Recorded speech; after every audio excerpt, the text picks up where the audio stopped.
سلام علیکم بینندگان گرامی. ما تصمیم گرفتیم از فن تاریخ ادبیات ممتاز تاجیک موضوعی را تحت عنوان ترجمه حال و فعالیت ادبی عمر خیام بهر شما پیشکش نماییم. در نقشه موضوع امروزه مسئله های زیرین موردی حل و بررسی قرار خواهد گرفت. یکم، مسئله خیام و خیامی در ادبیات فارس تاجیک. جریان زندگی خیام نیشاپوری، آثار علمی خیام، معنیگذاری و مضمونسازی در رباعیات عمر خیام، شهرت جهانی شاعر، جنبست و خلاصه ها و فهرست ادبیات. یعنی همین مسئله هایی هستند که پیرامون آن ما اندیشه های خود را بیان خواهیم کرد. پیش از آن که شروع به درس امروزه نماییم، یک رباعیات خیام را بهر شما پیشکش میکنیم. یارب تو گلم سرشته من چی کنم، پشم و قصبم تو رشته من چی کنم، هر نیک و بدی که از من آید به وجود، تو بر سر من نوشته من چی کنم. خیام واقعا در تاریخ ادبیات فارسی تاجیکی با نوشتن آثار متعدد، خاصتاً رباعیاتش شهرت جهانی کسب کرده است. غیاث الدین ابوالفتح عمر ابن ابراهیم خیام نیشاپوری از نابغگان علم و ادب فارسی است که در رشد فرهنگ و تمدن عمومی بشری نقش مؤثر دارد. اسم خیام نیشاپوری و شخصیت او بحث‌های دامنه‌داری را به میان. از این رو مسئله خیام و خیامی در علم ادبیات شناسی به می آید که یک نوع تفریق کردن آن، جدا کردن و شناختن رباعیات اصلی این شاعر ممتاز برای اهل علم و ادب و اهل مطالعه یک مشکلات پیش می آید. از این رو محقق ایرانی محمد محیط طباطبایی حتی با همین عنوان، یعنی خیام و خیامی، کتاب نوشت و این مسئله را تا اندازه روشن ساخت. طبق معلومات این محقق ما امروز 4 خیام میشناسیم که یکی از آنها حکیم عمر خیام فیلسوف و ریاضیدان، دیگر علی ابن محمد ابن خلف خیام شاعر که شعر فارسی او در آذربایجان و خراسان شهرت داشته است و هم اکنون یک قطعه عربی از او باقی مانده است. سوم، خیام نامعلوم که مؤلفان جامع التواریخ و تذکرة الملوک از شخصیت خاص بودن او یاد کرد. خیام چهارم که استاد طباطبایی از آن یاد می نماید عمر ابن محمد خیام استرابادی است که رشیدی 550 رباعی وی را در مجموعه طربخانه طبق موضوع بندی رباعیات مرتب است. از این نگاشته ها، از این گفته ها برمی آید که یعنی در ادبیات فارسی تاجیکی خیام های زیاد بودند. یعنی 4 خیام وجود داشته است که تقریر کردن و معین کردن خیام نیشاپوری، خیامی که ما در نظر داریم، خیلی برای اهل مطالعه یک مشکلات پیش آورده است. از گفته های بالای روشن می گردد که وجه اصلی آمیزش شخصیت این 4 نفر در آن بوده است که آن هر یکی کم و بیش رباعی گفتند و عنوان خیام را داشتند. هر 4 نفر هم رباعی گفتند و اسم خیام داشتند. از این 4 نفر برای ما شرح زندگی و آثار حکیم عمر خیام نیشاپوری مهم و مورد نظری درس امروزه است. عمر خیام در تاریخ تمدن تاجیک و فارس یکی از بزرگترین و شناخته ترین شاعر و فیلسوف و ریاضیدان و هیئت شناس است و در ساحه طب، موسیقی، جغرافیا و علم و هنرهای دیگر نیز از استادان کامل به حساب می رفته است. ولادت او را به تاریخ 1048 موافق دانستند. نامش عمر، لقب افتخاریش غیاث الدین و لقب معمولیش ابوالفتح است. پدرش خیمه‌دوست بوده است و از این سبب تخلص ادبیش را خیام گذاشته. موافق معلومات سرچشمه ها تا سن 17 سالگی خیام تمام علم زمانش را در بر گرفته، یعنی از خود کرده، در همین سن و سال چون عالم و دانشمند شناخته معروفیت کسب کرد. وقتی که عمر خیام 18 ساله بود، پدرش از عالم چشم می‌پوشید، یعنی سال 1066 می شود و همین سال او به سفر شهر و نواحی خراسان و ماوراءالنهر می‌برد. در سمرقند قاضی القضات شهر ابو طاهر عبدالرحمن ابن علاق او را به خدمت دربار جلب نموده برای پیشبرد و پیشرفت کارهای علمی او از هر جانب شرایط مساعد فراهم می‌آورد. کارهای علمی عمر در سمرقند خیلی پیشرو می‌شد، ولی با وجود این او در آرزوی دیار خویش بوده است. از این رو او سال 1074 بعد یک سال اقامت در بخارا دوباره به نیشاپور برمیگردد و سال 1074 با فرمان سلطان ملکشاه سلجوقی در اصفهان ساختمان رصدخانه آغاز می‌گردد که سروری آن را به ذمه عمر خیام گذاشته می‌شود. یعنی یک نوع در حیات عمر خیام یک تبدلات ایجادی در اینجا رخ می‌دهد. 18 سال خیام در اصفهان و کار علمی مشغول بود. مهمترین دستاوردی که عمر خیام و دانشمندان دیگر تحت راهبری و راهنمایی عمر خیام در اصفهان به آن نائل گردیدند، اصلاح و تنظیم تقویم سالشماری شمسی به شمار می‌آید. این تقویم در تاریخ با عنوان تقویم جلالی شهرت پیدا می‌کند که خیلی دقیق هم بوده است. در سال 1092 وزیر دانشمند ملکشاه سلجوقی نظام الملک با دست جاسوسان مذهبی اسماعیلیه به شهادت می‌رسد. بعد 2 ماه این واقعه ملکشاه نیز وفات می‌نماید و در مملکت یک نوع ناآرامی‌های سیاسی، فتنه‌های سیاسی اوج می‌گیرد. برای رصدخانه را آتش زده، بینای رصدخانه را اینچنین ویران کرده، دایره علمی و ادبی ملکشاه پاش می‌خورد. عمر خیام و دانشمندان دیگر طبیعی است که به تعقیب، تضییق دچار می‌گردند. عمر خیام در آن سالهای پرآشوب در اصفهان و اطراف آن آواره گردیده بالاخره سال 1097 سفر حج می‌نمود و تا سال 1112 در ممالک عرب عمر به سر می‌برد و سال 1112 به نیشاپور برمیگردد و تا پایان عمرش در آنجا زندگی اختیار می‌کند. و نهایت الامر 4 دکبر سال 1131 عمر خیام در زادگاه خود نیشاپور از عالم دارالفنا و دارالبقا رحلت می‌کند. این بود یک چند نکته که در اطراف شناخت خیام، زندگی نامه او ما برای شما پیشنهاد کردیم. اینک میگذاریم به قسمت اساسی درس امروزه که تعیین و تقریر میراث ادبی خیام نیشاپوری است. اینچنین موضوع گذاری نیز در اینجا در نظر داشته شده است. از عمر خیام آثار زیاد علمی باقی مانده است. محققان آثار علمی او را به چند گروه طبقه بندی و دسته‌بندی کردند که در تقدیمات شما خواهش میکنیم اعتبار دهید به قرار ذیل هستند، هم از نگاه موضوع بندی و هم از نگاه شکل و مضمون و مندرجه و همچنین اثرهای هندسی و ریاضی. رساله در اثبات مسئله های جبر و مقابله.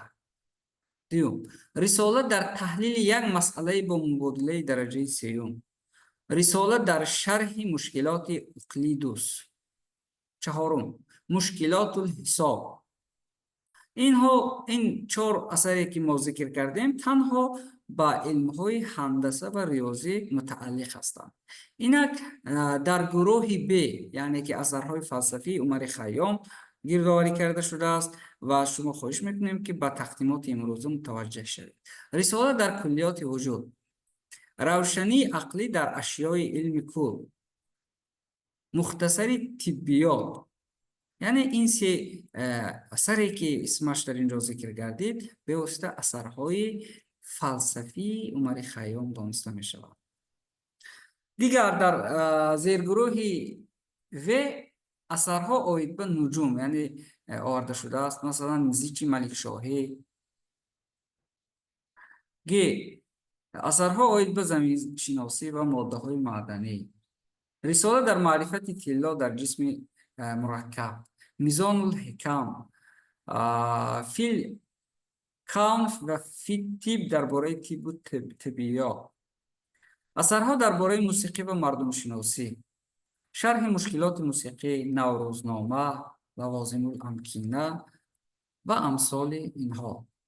نام اکثر اثرهای علمی عمر خیام عربی بوده است که اینجا برای آسان شدن و فهمو بودن ترجمه آنها به تاجیکی ذکر شد. آثار علمی حکیم عمر خیام در علوم دنیوی زمان او گردش کلی را به عمل آورده و وسیله ترجمه ها به زبانهای گوناگون اروپایی شهرت جهانی مؤلف را افزون می‌کرد. اما خیام نه تنها به حیث یک شخصیت فوق‌العاده و عالم ذوفنون، بلکه پیش از همه چون سخنور بی‌نظیر، سراینده بهترین رباعیات فلسفی نیز شهرت زیاد کسب کرده است. دانشجویان عزیز، اینجا می‌گذاریم به واسطه با مسئله معنی گذاری و مضمون سازی در رباعیات عمر خیام. ما می‌دانیم که عمر خیام رو پیش از ما در برابر آن که یک چند اثرهای علمی در علم‌های گوناگون انشا کرده باشد هم شخصیتی و حیثیتی او رو به حیث شاعری رباعی سرا ما بیشتر میشناسیم و از همین جهت به خیام ارج میگذاریم و خیام رو دوست می‌داریم.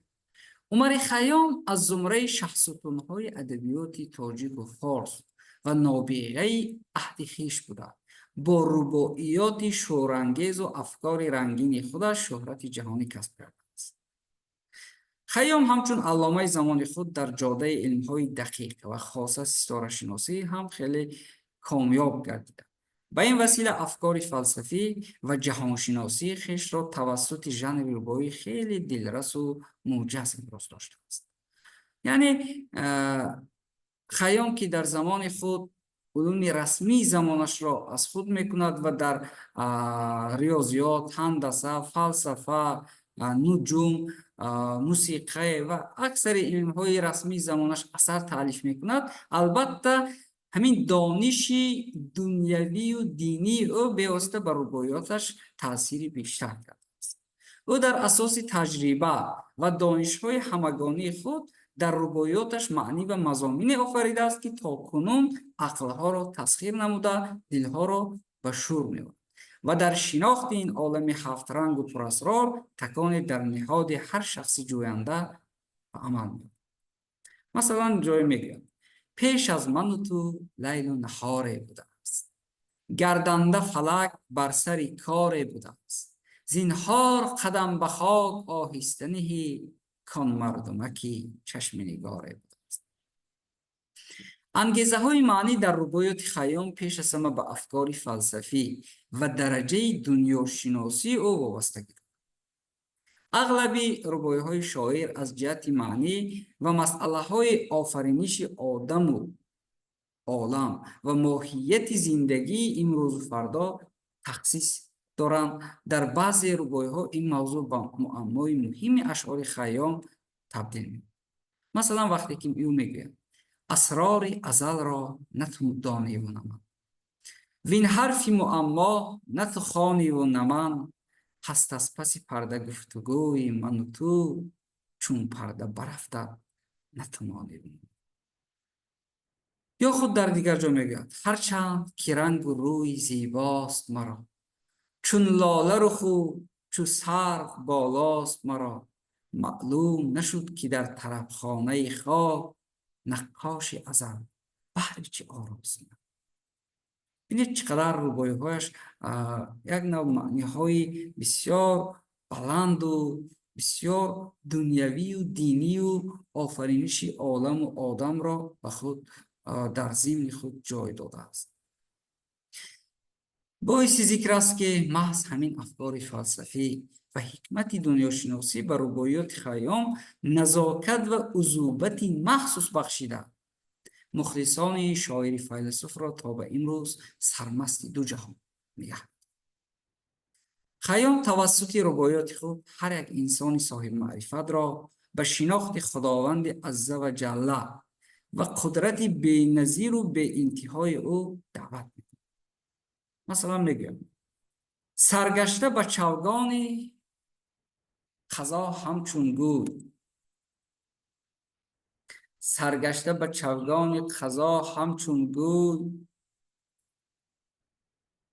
چپ میره و راست میره و هیچ مگوی. آن کس که تو را فکند اندر تک او داند و او داند و او داند و.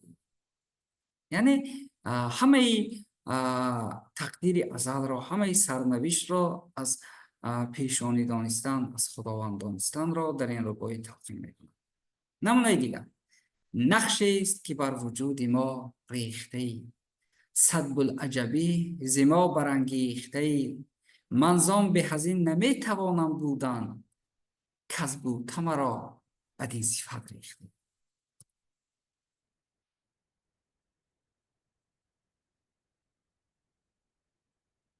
در رباعی مذکور معنیگذاری آهنگ عصیان را هم دارد، ولی این عصیان و شورانگیزی در عین زمان معنای اقرار کردن حقیقت است که انکار آن معنی ندارد. پس انسان آفریده با یعنی خداوند متعال است. همه سرنوشت او ازلی است و او قدرت ندارد که این عالم و این قسمت خود را با صلاح دید خود تغییر دهد.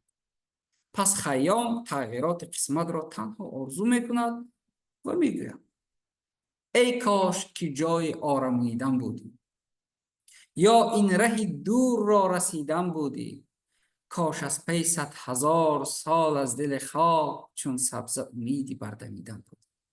همزمان خیام در اکثر رباعیات خود انسان را به خوش گذراندن عمر، غنیمت دانستن هر لحظه زندگی تلقین و دعوت می‌کند. ای دوست بیا تا غم فردا نخوریم، وین یک دمی نقد را غنیمت شمریم، فردا که از این دیر کهن درگذریم، با 7,000 سالگان سر به سریم. ببینید چقدر زیبا گوارا گفته است. رباعیات خیام از لحاظ معنیگذاری پهلوهای خیلی گوناگون دارد و بر علاوه آنچه که ذکرش در بالا گذشت مسائل زیر را نیز در بر می‌گیرد. یک، اسرار عالم و دانسته نشوندگی آن. مثال آنها که به حکمت دور معنی سفتند، در ذات خداوند سخنها گفتند، سررشته اسرار ندانست کسی، اول زنخی زدند و آخر خفتند. دو، ناپایداری عمر، آنان که کهن بودند و آنان که نوند، هر یک پی یک دیگر یکایک بشوند، و ملک جهان به کس نماند جاوید، رفتند و رویم و باز آیند.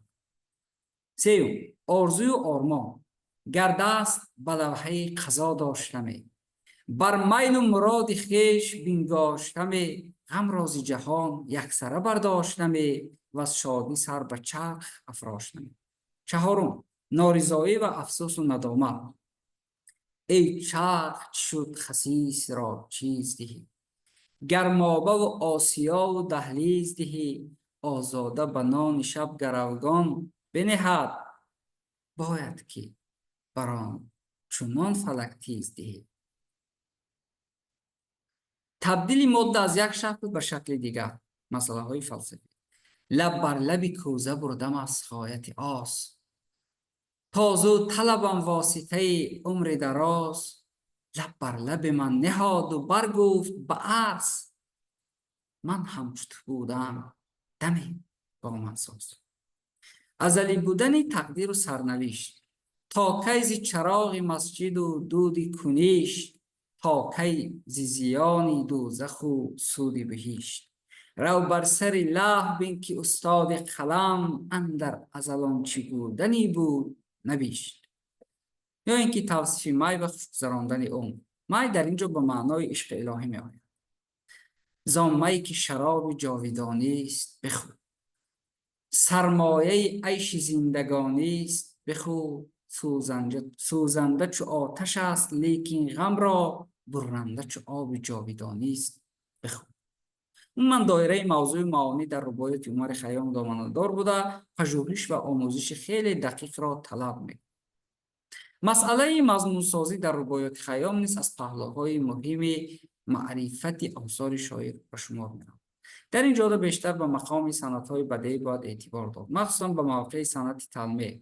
خیام به مقصد تقویت فکر و اندیشه خود از قصه و روایات قدیمه، آیات و احادیث نبوی و سیماهای تاریخی و افسانه‌ای اشاره نموده، به این وسیله روایات خود را یک نوع آرایش و پیرایش داده است. مثلا میگوید: خشتی سری خم ز ملک جم خوشتر، یک جرعه می از غذای مریم خوشتر، آهی سحری ز سینه مست خراب، از ناله بوسعید و ادهم خوشتر. یا خود: از باده شود تکبر از سرها کم، و از باده شود گشاده بندها محکم. ابلیس اگر ز باده خوردی یک دم، کردی 2000 سجده پیش آدم. در این روای خیام به قصه آدم علیه السلام و سجده به او گردن تافتن ابلیس اشاره نموده، دعوت بران دارد که نوشیدن باده کبر و غرور رو از سر کم می‌گرداند و اگر ابلیس از این سان باده دمی نوشیدی، 1000 سجده پیش آدم فرود آورده. همین گونه روایات خیام در موضوعهای زیاد، در موضوعهای مبرم فلسفی و اجتماعی و حکمی و اخلاقی نوشته شده است که بررسی یکایک آن از گزارش امروزه ما یعنی که بیرون است و فرصتی که در اختیار ما گذاشته شده بود. دانشجویان عزیز، بینندگان گرامی، به آخر میرسد. سرچشمه هایی که از آن استفاده کرده شد در تقدیمات آورده شده است. شما از آن فکر میکنم که جهت پیدا کردن آن کوشش میکنید و از آن پرثمر استفاده میکنید. برای اعتبارتان تشکر. تا درس آینده در پناه خداوند بمانید.